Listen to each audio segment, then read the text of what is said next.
Hi guys, welcome to next India. आज है 6 अगस्त 2021। तो 6 अगस्त 2021 से करेंट अफेयर्स के जितने भी इंपॉर्टेंट क्वेश्चन बन सकते हैं सारे के सारे हम इस वीडियो में आज डिस्कस करेंगे तथा प्रत्येक क्वेश्चन से रिलेटेड इंपॉर्टेंट फैक्ट्स भी मैं इस वीडियो में आपको बताऊंगा। तो आप वीडियो को ध्यान से अंत तक देखिए। अंत में मैं आपसे एक क्वेश्चन भी पूछूंगा जिसका जवाब आपको कमेंट बॉक्स में देना है। यदि आप इस वीडियो का पीडीएफ फाइल पाना चाहते हैं तो आप हमारे टेलीग्राम चैनल को ज्वाइन कर ले। टेलीग्राम चैनल का लिंक हमारे इस वीडियो के डिस्क्रिप्शन में दिया हुआ है। टेलीग्राम चैनल पर सभी के सभी दिन का करंट अफेयर्स का पीडीएफ आपको बिल्कुल फ्री में मिल जाएंगे। चलिए तो दोस्तों अब स्टार्ट करते हैं आज का सेशन। आज का सेशन का पहला प्रश्न है, हाल ही में भारतीय पहलवान रवि कुमार दहिया ने ओलंपिक 2020 में कौन सा पदक जीता है? तो दोस्तों आज के अपडेट के अनुसार आज दोपहर बाद लगभग एक भारतीय पहलवान है जिनका नाम है रवि कुमार दहिया। इन्होंने हाल ही में भारत की तरफ से दूसरा रजत पदक यानी सिल्वर मेडल जीतने वाले बन गए हैं। इसका सही आंसर है ऑप्शन है यानी कि रजत पदक, सिल्वर मेडल। यह इमेज में रवि कुमार दहिया, भारतीय पहलवान रवि कुमार दहिया ने पुरुषों के 57 किलोग्राम फ्रीस्टाइल वर्ग के फाइनल में रूसी ओलंपिक समिति के जऊर युगेव के से हराकर रजत पदक जीत लिया है। यह टोक्यो ओलंपिक में भारत का 5वां पदक और अभियान का दूसरा रजत पदक है। पहला रजत पदक मीराबाई चानू जीते थे तथा और 3 अन्य कांस्य पदक जीता गया। अभी तक भारत की तरफ से ओलंपिक जो चल रहा है इसमें एक भी गोल्ड मेडल नहीं जीता किसी ने। रवि कुमार के डी जाधव, सुशील कुमार, योगेश्वर दत्त और साक्षी मलिक के बाद ओलंपिक पोडियम पर पहुंचने वाले 5वें भारतीय पहलवान हैं। अब जान लेते हैं रवि कुमार दहिया के बारे में। रवि कुमार दहिया एक इंडियन फ्री स्टाइल रेसलर है जिन्होंने हाल ही में चल रहे हैं जो न्यूज हमने अभी बताया कि टोक्यो ओलंपिक जो 2020 का 2021 में चल रहा है जिसमें सिल्वर मेडल जीत गए हैं। इनका जन्म 12 दिसंबर 1997 को हुआ था सोनीपत में, यानी यह भी 23 वर्षीय युवा खिलाड़ी हैं। इनका हाइट 1.7 मीटर है। अब चलते हैं अगले प्रश्न की ओर। यही इमेज में रवि कुमार दहिया ये जीत के खुशी का जश्न मनाते हुए उस समय का इमेज है। अब आज का अगला प्रश्न है, हाल ही में Balakot air strike how India avenge Pulwama नामक पुस्तक किसने लिखी है? जो बाला एयर स्ट्राइक 2019 हुई थी, बालाकोट एयर स्ट्राइक, उस पर यह बुक लिखी गई है। यह बुक मनन भट्ट के द्वारा लिखी गई है। गरुड़ प्रकाशन द्वारा प्रकाशित Balakot air strike how India एवेंज्ड Pulwama नामक एक नई पुस्तक नौसेना के अनुभवी मनन भट्ट द्वारा लिखी गई है। प्रकाशक के अनुसार Araceae thriller adrenaline pushing action के साथ पाठकों की देशभक्ति को यह तेज कर देगा, जबकि उन्हें सशस्त्र बलों के प्रति कृतज्ञता और गर्व की भावना से भी भर देगा। पुस्तक 2 युगांतकारी घटनाओं के अपने विस्तृत विवरण में दुर्भाग्यपूर्ण सीआरपीएफ बस के हिट होने से पहले के क्षणों से लेकर कॉकपिट तक जहां से सटीक बम चलाए गए थे और उन 12 महत्वपूर्ण घटनाओं में क्या हुआ था सभी कुछ कैप्चर करने की दावा करती है बुक। अब चलते हैं दोस्तों आज के अगले क्वेश्चन की ओर। आज का अगला प्रश्न है, हाल ही में केंद्रीय मंत्रिमंडल ने कितने फास्ट ट्रैक विशेष अदालतों को जारी रखने की मंजूरी दी है? तो इसका सही आंसर है ऑप्शन ए यानी कि 1023 फास्ट ट्रैक विशेष अदालतों की यह मंजूरी दी है।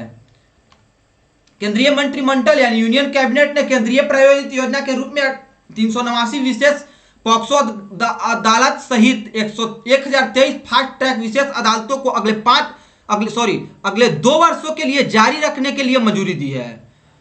केंद्रीय मंत्री अनुराग ठाकुर ने कहा कि 31 राज्यों और केंद्र शासित प्रदेशों में से 28 ने योजना शुरू की है। पश्चिम बंगाल उन राज्यों में से एक है जिसने इस योजना को शुरू नहीं किया है। यह योजना 1 अप्रैल 2021 से 31 मार्च 2023 तक जारी रहेंगी, जिसमें 1572.86 करोड़ रुपए का परिव्यय होगा। सेंट्रल हिस्से के रूप में 971.70 करोड़ रुपया और राज्य के हिस्सेदारी के रूप में 601.16 करोड़ रुपए हैं। केंद्रीय हिस्से को निर्भया फंड से वित्त पोषित किया जाना है। यह योजना 2 अक्टूबर 2019 को शुरू की गई थी। तो अब चलते हैं आज के अगले प्रश्न की ओर। इतना प्रश्न हम लोग जो केंद्रीय मंत्रिमंडल द्वारा 1023 फास्ट ट्रैक विशेष अदालत को जारी रखने की मंजूरी दी गई है उसके बारे में हम लोग जान लिए हैं। अब चलते हैं आज के अगले क्वेश्चन की ओर। आज का अगला प्रश्न है, हाल ही में आरबीआई ने हेवलेट पैकार्ड फाइनेंशियल सर्विसेज पर कितने रुपए का जुर्माना लगाया है? तो इसका सही आंसर है ऑप्शन बी यानी 6 लाख रुपए का। दोस्तों आरबीआई ने हमेशा किसी न किसी बैंक पर जुर्माना लगाते ही रहता है, किसी न किसी बैंक पर लाइसेंस बंद रद्दी कर रहा है। इस समय तो खास करके 1-2 महीने से जो चल रहा है जुर्माना लगाने का सिलसिला जो जारी है। पिछले कुछ दिन 10 दिन पहले 15 दिन पहले 14 बैंकों पर जुर्माना लगा था, मौद्रिक जुर्माना। कुछ दिन पहले एक्सिस बैंकों पर भी 5 करोड़ रुपए का जुर्माना लगाया था। 2 दिन पहले 50.35 लाख रुपए जनलक्ष्मी कोऑपरेटिव बैंक जो नासिक शायद है उस पर भी लगाया था। अब फिर से आज आज नहीं कल के दिन 6 लाख रुपए का जुर्माना लगा दिया है हेवलेट पैकार्ड फाइनेंशियल सर्विसेज पर। भारतीय रिजर्व बैंक ने बेंगलुरु स्थित Hewlett Packard financial services private limited पर 6 लाख रुपए का मौद्रिक जुर्माना लगाया है। आरबीआई ने कहा कि 31 मार्च 2019 को अपनी वित्तीय स्थिति के संबंध में कंपनी के वैधानिक निरीक्षण में अन्य बातों के साथ साथ बड़े क्रेडिट पर सूचना के केंद्रीय भंडार को क्रेडिट जानकारी प्रस्तुत करने और क्रेडिट सूचना कंपनियों को क्रेडिट डेटा प्रस्तुत करने पर संविधिक निर्देशों का अनुपालन न करने का खुलासा किया है। अब जान लेते हैं हेवलेट तथा आरबीआई के बारे में। हेवलेट पैकार्ड इंटरप्राइजेज एक फाइनेंशियल टेक्नोलॉजी कंपनी है जिसका हेडक्वार्टर टेक्सास यूएसए में है। या इसका शाखा इंडिया में भी है। इसका वर्तमान में रिवेन्यू 27,000 करोड़ यूएसडी डॉलर है जो कि 2020 के अनुसार है। एंटोनियो नेरी यहाँ का सीईओ वर्तमान में है तथा इसकी स्थापना 1 नवंबर 2015 को की गई थी। Hewlett Packard enterprises development LP और अन्य कई इसके सब्सिडीज है। वर्तमान में इसका एम्प्लॉइयों की संख्या है 59,400 जो कि 2020 के अनुसार है। अब जान लेते हैं आरबीआई के बारे में। ऐसे तो आरबीआई के बारे में हम लोग रोज जानते हैं, फिर भी आज जानते हैं। आरबीआई जो कि भारतीय रिजर्व बैंक जिसे जाना जाता है, रिजर्व बैंक ऑफ इंडिया या भारत के केंद्रीय बैंक है या भारत के सभी बैंकों को संचालित करता है। भारतीय रिजर्व बैंक भारत के अर्थव्यवस्था को भी नियंत्रित करके रखता है। इस बैंक के संस्थापक थे डॉक्टर भीमराव अंबेडकर जी जो कि ब्रिटिश राज्य में ही 1935 में 1 अप्रैल के दिन स्थापना किए थे। इसका स्थापना कोलकाता में हुई थी, लेकिन अभी वर्तमान में इसका मुख्यालय मुंबई में है तथा अभी वर्तमान में इसके 25वें गवर्नर के रूप में शक्तिकांत दास जी पदस्थापित हैं। यह आरबीआई का लोगो। आरबीआई जल्दी सीबीडीसी यानी central bank digital currency launch करने जा रही है। जल्दी शायद भविष्य में लॉन्च कर दे, ऐसा वहां के डिप्टी गवर्नर टी रविशंकर जी ने सूचना दे दी है बाहर में। ऐसे इंटरनल बात चल ही रहा था, ऐसे में बाहर में न्यूज दे दिया गया है कि सीबीडीसी हो सकता है भविष्य में जल्दी लॉन्च कर दिया जाए, यानी रुपया की जगह ई रुपया चलने लगे। अब चलते हैं अगले प्रश्न की ओर। आज का अगला प्रश्न है, हाल ही में सीमा सड़क संगठन यानी बीआरओ बॉर्डर रोड ऑर्गेनाइजेशन ने लद्दाख में कितने फीट की ऊंचाई पर दुनिया की सबसे ऊंची सड़क बनाई है? तो इसका सही आंसर है ऑप्शन ए यानी कि 19,300 फीट पर। बीआरओ ने पूर्वी लद्दाख के उमलिंग ला दर्रे पर दुनिया की सबसे ऊंची सड़क का निर्माण कर उसे काला कर दिया है। दुनिया की सबसे ऊंची मोटर योग्य सड़क 19,300 फीट की ऊंचाई पर स्थित है। यह माउंट एवरेस्ट के बेस कैंप से भी ऊंचा है।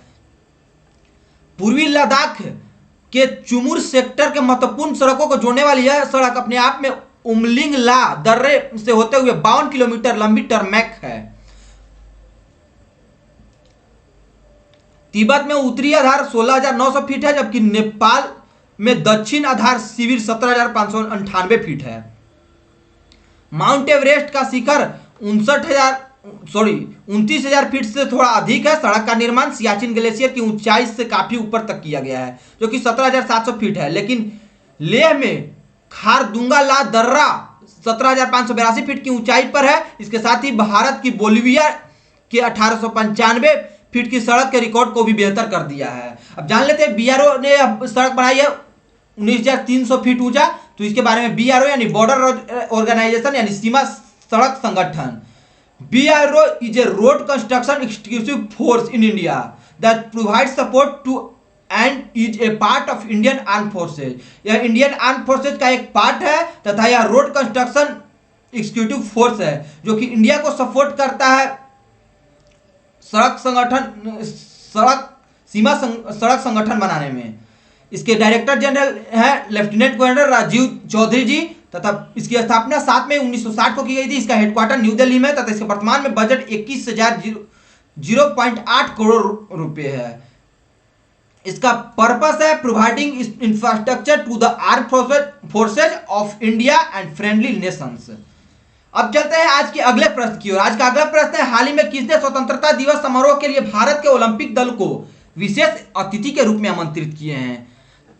तो इसका सही आंसर है ऑप्शन ए यानी कि नरेंद्र मोदी। नरेंद्र मोदी ने 15 अगस्त 2021 को यानी स्वतंत्रता दिवस के अवसर पर भारत के ओलंपिक दलों को विशेष अतिथि यानी स्पेशल गेस्ट के रूप में इनवाइट किया है। इसका सही आंसर ऑप्शन है यानी कि नरेंद्र मोदी। प्रधानमंत्री नरेंद्र मोदी ने 15 अगस्त को स्वतंत्रता दिवस समारोह के लिए भारत के ओलंपिक दल को विशेष अतिथि के रूप में आमंत्रित किए हैं। मोदी बातचीत के लिए अपने आवास पर दल को भी आमंत्रित करेंगे। इस वर्ष भारत का प्रतिनिधित्व 228 मजबूत दल द्वारा किया गया है। इसमें टोक्यो ओलंपिक्स में 120 एथलीट शामिल है। पीएम नरेंद्र मोदी ने पूरे आयोजन में ओलंपियानों का समर्थन और प्रोत्साहन किया है। उन्होंने विजेताओं को या जो भी विनर्स बने हैं उनको बधाई भी दी है और भारत को गौरवान्वित करने वाले को सराहना भी की है। तो यह है लेटेस्ट न्यूज जिसमें यह दिया गया है न्यूज में कि नरेंद्र मोदी जल्द ही यानी 15 अगस्त को ओलंपिक दलों को विशेष अतिथि के रूप में आमंत्रित करेंगे तथा अपने आवास पर भी उन दलों को आमंत्रित करेंगे ताकि उनसे कुछ बातचीत कर सके। यह है लेटेस्ट न्यूज जो कि दिया गया है आपको। आज के लेटेस्ट के अनुसार आज भी एक सिल्वर मेडल जीत लिया है रवि कुमार दहिया ने, जो कि हमने पहले भी न्यूज दे दिया है। अब चलते हैं आज के अगले प्रश्न की ओर। आज का अगला प्रश्न है, हाल ही में भारतीय नौसेना का कौन सा जहाज विरासत तटीय बंदरगाह पर कॉल करने वाला पहला भारतीय नौसेना जहाज बन गया है? तो इसका सही आंसर है ऑप्शन बी यानी कि आईएनएस खंजर। आईएनएस खंजर, भारतीय नौसेना का आईएनएस खंजर ओडिशा के गोपालपुर के विरासीय तट बंदरगाह पर कॉल करने वाला पहला भारतीय नौसेना जहाज बन गया है। आजादी की 75वीं वर्षगांठ और 1971 के युद्ध की 50वीं वर्षगांठ के उपलक्ष्य में आजादी का अमृत महोत्सव के साथ साथ स्वर्णिम विजय वर्ष समारोह के हिस्से के रूप में 2 दिवसीय यात्रा का आयोजन किया गया था। जहाज की यात्रा का उद्देश्य तटीय सुरक्षा और समुद्री संचालन के पहलुओं पर स्थानीय लोगों के साथ संबंधों को बढ़ाना और जागरूकता फैलाना था। तो यह न्यूज आपको पता चल गया कि आईएनएस खंजर कॉल करने वाला यानी हेरिटेज कोस्टल पोर्ट पर कॉल करने वाला पहला आईएनएस बन गया है, जो कि ओडिशा के गोपालपुर बंदरगाह पर यह स्थित है, आईएनएस शिप खंजर।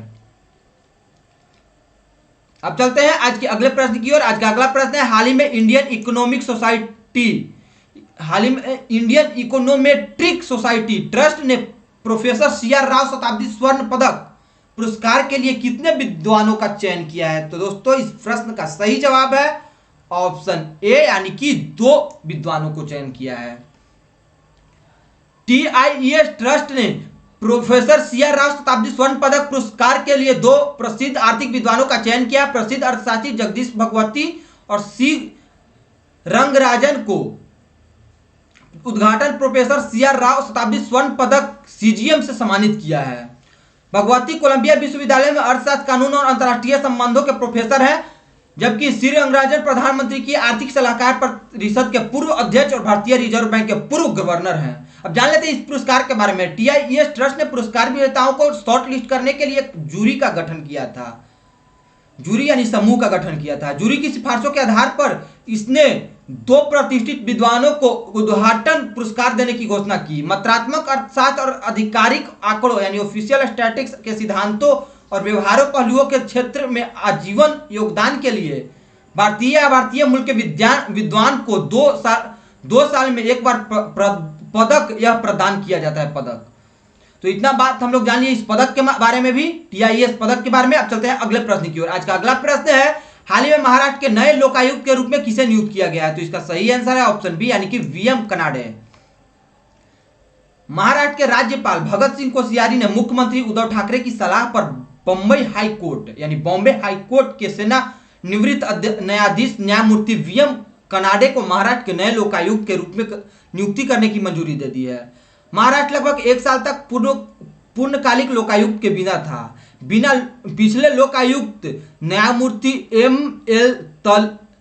तहालियानी ने अगस्त 2020 में अपना कार्यकाल पूरा कर लिया था। अब जान लेते हैं लोकायुक्त के बारे में। लोकायुक्त भ्रष्टाचार रोधी लोकपाल है। नागरिक किसी भी सरकारी अधिकारी या निर्वाचित प्रतिनिधि के खिलाफ भ्रष्टाचार की शिकायत सीधे लोकायुक्त को कर सकते हैं, जिसे शीघ्र निवारण का काम सौंपा जाता है। लोकायुक्त एक प्रहरी की तरह काम करता है और भ्रष्टाचार के खिलाफ लड़ने और पारदर्शिता लाने में महत्वपूर्ण भूमिका निभाता है। लगभग 1 साल से लोकायुक्त नहीं था और इससे पता चलता है कि सरकार पारदर्शिता यानी ट्रांसपेरेंसी को प्रोत्साहित करने के लिए उत्सुक नहीं है। लोकायुक्त पद सरकार पर नजर रखने के लिए महत्वपूर्ण है और 2015 और 2020 के बीच आदमी के लिए एक सहारा बन गया है यह। तो अब चलते हैं, बात हुई महाराष्ट्र के बारे में, तो महाराष्ट्र के बारे में जान लेते हैं। यह है भारतीय मैप में महाराष्ट्र राज्य, जो कि रेड कलर से डिनोटेड है। यहाँ की राजधानी मुंबई है, जो कि भारत का सबसे बड़ा शहर है एक। भगत सिंह कोश्यारी जी यहाँ का राज्यपाल है तथा उद्धव ठाकरे यहाँ का चीफ मिनिस्टर है। यहाँ पर 48 लोकसभा सीटें हैं, 19 राज्यसभा सीटें तथा 288 विधानसभा सीटें हैं। यहाँ पर कुल 78 विधान परिषद की सीटों की संख्या है। Sanjay Gandhi national park, Tadoba national park, Navegaon national park, Chandoli national park तथा तुंगरेश्वर नेशनल पार्क यहाँ का प्रमुख नेशनल पार्क है। तो इतना बात हम लोग महाराष्ट्र के बारे में जान लिया। अब चलते हैं अगले प्रश्न की ओर। आज का अगला प्रश्न है, हाल ही में डोगरी भाषा की पहली आधुनिक महिला कवियत्री पद्मा सचदेव का निधन हो गया है। इन्हें किस प्रकार से सम्मानित किया गया था? तो इसका सही आंसर है ऑप्शन ए यानी कि पद्मश्री से। पद्मश्री पुरस्कार से सम्मानित और डोगरी भाषा की पहली आधुनिक पहली कवियत्री पद्मा सचदेव का निधन हो गया है। यह पद्मा सचदेव इमेज में है, इनका हाल ही में निधन हो गया। उन्होंने 2001 में देश का चौथा सबसे बड़ा नागरिक पुरस्कार पद्मश्री मिला था। उन्हें मध्य प्रदेश सरकार द्वारा 2007-8 के लिए कविता के लिए कबीर सम्मान से सम्मानित किया गया था। उन्हें डोगरी और हिंदी में कई किताबें लिखी है और उनके कविता संग्रह जिनमें मेरी कविता मेरी गीत शामिल है, उन्होंने उन्हें 1971 में साहित्य अकादमी पुरस्कार जीत लिया था इस कविता के लिए, जिसका नाम है मेरी कविता मेरी गीत। अब चलते हैं आज के अगले प्रश्न की ओर। आज का अगला प्रश्न है, हाल ही में किस राज्य सरकार ने भारत के पहले भूकंप मोबाइल ऐप का अनावरण किया है? तो इसका सही आंसर है ऑप्शन बी यानी कि उत्तराखंड। उत्तराखंड के मुख्यमंत्री पुष्कर सिंह धामी ने उत्तराखंड भूकंप अलर्ट के नाम से एक अपनी तरह का पहला भूकंप पूर्व चेतावनी मोबाइल एप्लीकेशन लॉन्च किया है। ऐप को उत्तराखंड राज्य द्वारा आपदा प्रबंधन प्राधिकरण के सहयोग से IIT रुड़की द्वारा विकसित किया गया है। प्रारंभ में इस ऐप को केवल पृथ्वी विज्ञान मंत्रालय भारत सरकार द्वारा उत्तराखंड के गढ़वाल क्षेत्र के लिए एक पायलट परियोजना के रूप में लॉन्च किया गया था। परियोजना प्रस्ताव को उत्तराखंड सरकार द्वारा आगे बढ़ाया गया था। अब जान लेते हैं ऐप के बारे में। लोगों को भूकंप अलर्ट के बारे में सूचित करने के लिए उत्तराखंड भूकंप अलर्ट भारत का पहला भूकंप पूर्व चेतावनी ऐप है। भूकंप पूर्व चेतावनी यानी earthquake early warning EEW mobile app भूकंप की शुरुआत का पता लगा सकता है और पड़ोस में भूकंप की घटना के बारे में चेतावनी जारी कर सकता है और जीवन के किसी भी नुकसान को रोकने के लिए स्थान पर आने और तीव्रता के अपेक्षित समय के बारे में चेतावनी जारी कर सकता है। अब बात हुई है उत्तराखंड के बारे में, तो हम लोग उत्तराखंड के बारे में जान लेते हैं। यह है भारतीय मैप में रेड कलर से डिनोटेड मैप उत्तराखंड का। यहाँ की राजधानी देहरादून है तथा बेबी रानी मौर्य जी यहाँ का राज्यपाल है। तीरथ सिंह रावत यहाँ का CM है तथा 5 लोकसभा सीटें, 3 राज्यसभा सीटें तथा कुल यहाँ पर विधानसभा सीटों की संख्या 70 है। यहाँ का मुख्य नेशनल पार्क है कॉर्बेट नेशनल पार्क तथा नंदा देवी नेशनल पार्क। अब चलते हैं अगले प्रश्न की ओर। आज का अगला प्रश्न है, हाल ही में भारतीय पुरुष हॉकी टीम ने कितने साल बाद ओलंपिक में पदक जीता है और वह पदक कौन सा पदक जीता है? तो परसों के दिन 41 साल बाद कांस्य पदक ने भारतीय पुरुष हॉकी टीम जीता है। तो यानी ब्रॉन्ज मेडल यह जीता है। भारतीय पुरुष हॉकी टीम ने जर्मनी को हराकर 41 साल बाद अपना पहला ओलंपिक पदक जीता है। भारत ने टोक्यो ओलंपिक में जर्मनी को 5-4 से हराकर पुरुष हॉकी में कांस्य पदक जीत लिया है। कांस्य पदक जीतने से पहले भारत पहली बार 1980 में ओलंपिक पोडियम पर चढ़ा था। उसके बाद 2021 में यानी 41 साल बाद अगला पोडियम पर चढ़ा है कांस्य जीतकर भारतीय पुरुष हॉकी टीम। जब उन्होंने खेल में अपने 8वां स्वर्ण पदक जीता था उस समय 1980 में सिमरनजीत ने वाई हॉकी स्टेडियम में भारत के लिए 2 गोल किए। साथ ही हार्दिक सिंह और हरमनप्रीत सिंह और भूपिंदर पाल सिंह ने भी स्कोर शीट में अपना नाम जोड़ लिया है। अब चलिए चलते हैं अगले प्रश्न की ओर। आज का अगला प्रश्न है, हाल ही में भारत और विश्व बैंक ने कितने मिलियन की परियोजना पर हस्ताक्षर किए हैं? तो इसका सही आंसर है ऑप्शन बी यानी कि $250 मिलियन पर। विश्व बैंक ने दीर्घकालिक बांध सुरक्षा कार्यक्रम और भारत के विभिन्न राज्यों में मौजूदा बांधों के सुरक्षा और प्रदर्शन में सुधार के लिए भारत में $250 मिलियन की परियोजना को मंजूरी दी है। दूसरा बांध पुनर्वास और सुधार परियोजना समझौता विश्व बैंक, भारत सरकार, केंद्रीय जल आयोग और 10 भाग लेने वाले राज्यों के सरकारी प्रतिनिधियों के बीच हुआ था। इस परियोजना को केंद्रीय जल आयोग यानी CWC के माध्यम से राष्ट्रीय स्तर पर लागू किया जाएगा। राज्य स्तर पर छत्तीसगढ़, गुजरात, केरल, मध्य प्रदेश, महाराष्ट्र, मणिपुर, मेघालय, उड़ीसा, राजस्थान और तमिलनाडु राज्यों में लगभग 120 बांध बनाए जाएंगे। परियोजना कार्यान्वयन के दौरान अन्य राज्यों का या एजेंसियों के परियोजना में भी जोड़ा जा सकता है। अब बात हुई विश्व बैंक के बारे में, तो हम लोग विश्व बैंक के बारे में जान लेते हैं। World Bank is an international financial institution that provides loan and grant to the government of low and middle income country for the purpose of pursuing capital project. विश्व बैंक एक अंतर्राष्ट्रीय वित्तीय संस्थान है जो पूंजी परियोजनाओं को आगे बढ़ाने के उद्देश्य से निम्न और मध्यम आय वाले देशों की सरकारों को ऋण और अनुदान प्रदान करता है। इसमें 2 संस्थान शामिल है, पुनर्निर्माण और विकास के लिए अंतर्राष्ट्रीय बैंक यानी IBRD और अंतर्राष्ट्रीय विकास संघ यानी IDA। विश्व बैंक समूह का एक पार्ट है यानी घटक है। विश्व बैंक का सबसे हाल ही में घोषित लक्ष्य गरीबी में कमी करना है। अब इसका हेडक्वार्टर है वर्ल्ड बैंक का वाशिंगटन DC USA में, तथा डेविड मालपास जी अभी प्रेसिडेंट है यहाँ का। इसकी स्थापना जुलाई 1944 में हैम्पशायर USA में किया गया था, तथा इसके फाउंडर थे जॉन मान्यार्ड केन्यांस, हैरी डेक्स्टर व्हाइट। अब चलते हैं आज के अगले प्रश्न की ओर। आज का अगला प्रश्न है, हाल ही में कुमार मंगलम बिरला ने किस कंपनी के गैर कार्यकारी अध्यक्ष पद को छोड़ दिया है? तो दोस्तों इसका सही जवाब है ऑप्शन ए यानी कि VI Vodafone idea. Aditya Birla समूह के अध्यक्ष कुमार मंगलम बिरला ने वोडाफोन आइडिया बोर्ड के गैर कार्यकारी निर्देशक यानी नॉन एग्जीक्यूटिव डायरेक्टर और गैर कार्यकारी अध्यक्ष यानी नॉन एग्जीक्यूटिव चेयरमैन के रूप में पद को छोड़ दिया है। VI बोर्ड ऑफ डायरेक्टर्स ने सर्वसम्मति से हिमांशु कपानिया वर्तमान में एक गैर कार्यकारी निदेशक और गैर कार्यकारी अध्यक्ष के रूप में चुना है। अब चलिए चलते हैं, बात हुई है VI और आदित्य बिरला समूह के अध्यक्ष है, तो इस आदित्य बिरला ग्रुप के बारे में, दोनों के बारे में हम लोग जान लेते हैं। VI मतलब वोडाफोन आइडिया, पहले वोडाफोन तथा आइडिया अलग अलग था, लेकिन बाद में यह वोडाफोन तथा आइडिया दोनों मिलकर अपना एक कंपनी स्थापित कर दिया जिसका नाम है VI वोडाफोन इंडिया। अब चलते हैं आज के अगले प्रश्न की ओर। आज का अगला प्रश्न है और आज का अंतिम प्रश्न है, हाल ही में किसने निर्णय लिया है कि राज्य के राज्यपाल यानी गवर्नर मौत की सजा के मामलों सहित कैदियों को क्षमा कर सकते हैं? तो इसका सही आंसर है ऑप्शन ए यानी कि सुप्रीम कोर्ट ऑफ इंडिया यानी भारत के सुप्रीम कोर्ट ने हाल ही में ऐसा निर्णय लिया है कि राज्य के राज्यपाल मौत की सजा के मामलों के सहित कैदियों को क्षमा कर सकते हैं। यह सुप्रीम कोर्ट द्वारा 3 अगस्त 2021 को निर्णय लिया गया है। राज्यपाल कम से कम 14 साल की जेल की सजा पूरी करने से पहले ही कैदियों को माफ कर सकते हैं। कोर्ट ने यह भी कहा है कि क्षमा करने के लिए राज्यपाल की सख्ती दंड प्रक्रिया संहिता की धारा यानी संहिता की धारा 433A के तहत दिए गए प्रावधान को ओवरराइड करती है। कोर्ट ने कहा कि अनुच्छेद 161 के तहत कैदी को क्षमा करने की राज्यपाल की संप्रभु शक्ति यानी सोवरेन पावर का प्रयोग वास्तव में राज्य सरकार द्वारा किया जाता है, न कि राज्यपाल अपने दम पर। भारतीय संविधान का अनुच्छेद 161 किसी भी राज्यपाल को कानून के खिलाफ किसी भी अपराध के लिए दोषी ठहराए गए किसी भी व्यक्ति की सजा को माफ करने, राहत देने या सजा देने का या निलंबित करने, हटाने या कम करने की शक्ति प्रदान करता है। अब जान लेते हैं धारा 433A के बारे में।